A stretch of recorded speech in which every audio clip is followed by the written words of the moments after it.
Namaskar, I am Dr. Pawan Kesarwani.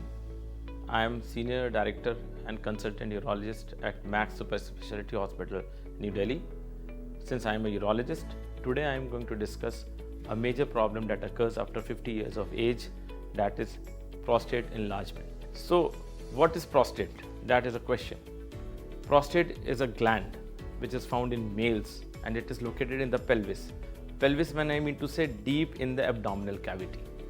So, with age, this prostate enlarges, but you should be confused why it enlarges after 50 years of age. It should enlarge as the person grows up. At 50 years of age, there are hormonal changes inside our body, and that causes this prostate to gradually enlarge. So, my friends, you must be very eager to know what is this prostate gland and why does it enlarges after 50 years of age. So let me tell you, this prostate gland is a walnut-shaped gland located in the human pelvis. If I'm going to be very clear, in the lower part of the abdominal cavity, and it surrounds the urinary tube. So urine passes through this tube. When this prostate enlarges, it constricts the urinary passage and patient starts developing urinary symptoms. What happens at birth? The prostate is very, very small.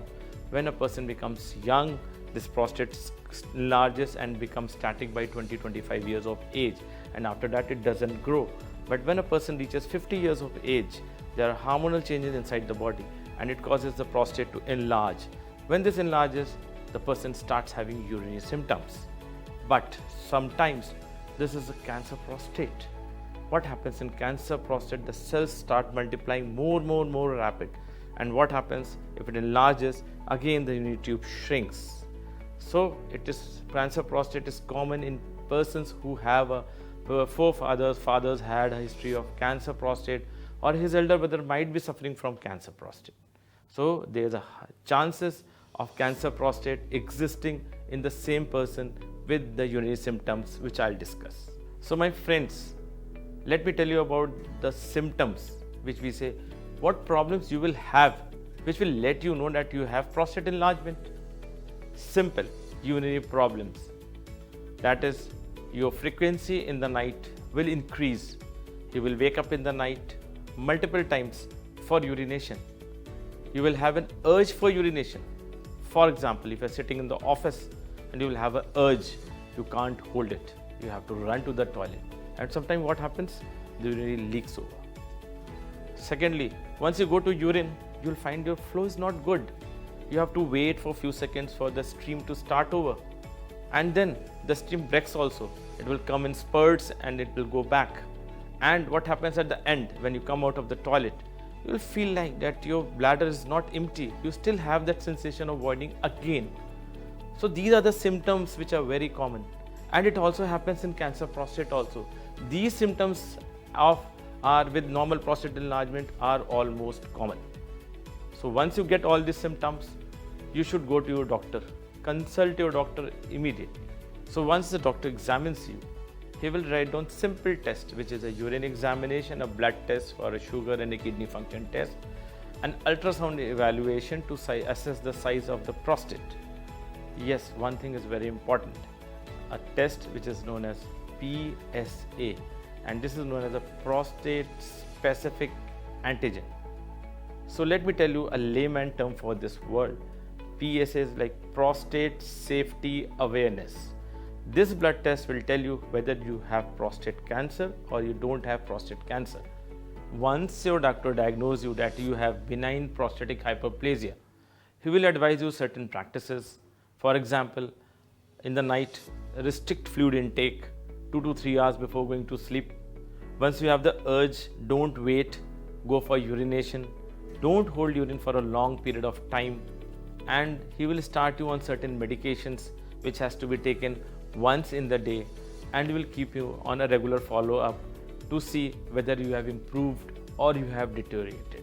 So my friends, once your doctor tells you that the medicines will not work and you have to go for surgical options, there are a number of options for us, and that depends upon the size of the prostate.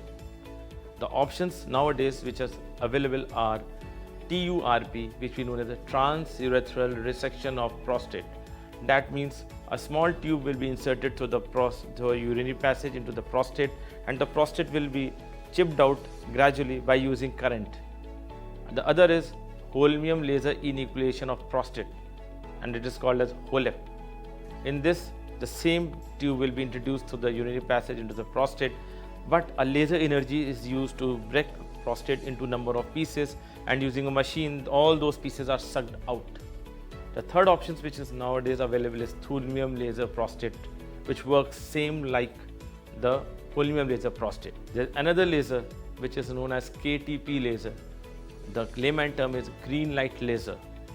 This laser is used in those patients who have stent in their hearts and those who are on blood thinners, where the doctor says the blood thinners cannot be stopped, and if it is stopped, it will be critical to the patient.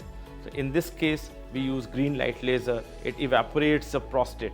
It doesn't make it into chips, it evaporates it, and the bleeding is not at all in green light laser. The other options for a hugely enlarged prostate is to go for an open prostatectomy, where the old conventional method which we used to do before 1980s, 1970s, or we can take the help of a robotic, which we call as a robotic assisted prostatectomy. So what happens if your doctor says you have cancer prostate? Now here a good amount of investigation needs to be done. If he says there is a high possibility your PSA is high, then you have to go for a biopsy. Biopsy is a simple test which is done as an OPD procedure, where through the perirectal, the doctor will use an ultrasound machine and take out small chips, and it's sent for investigations. On the other hand, you can also go for an MRI, which we call it as a MPRI, which is multi-parametric MRI examination, which will also tell you whether you have prostate cancer and you should go for biopsy or not.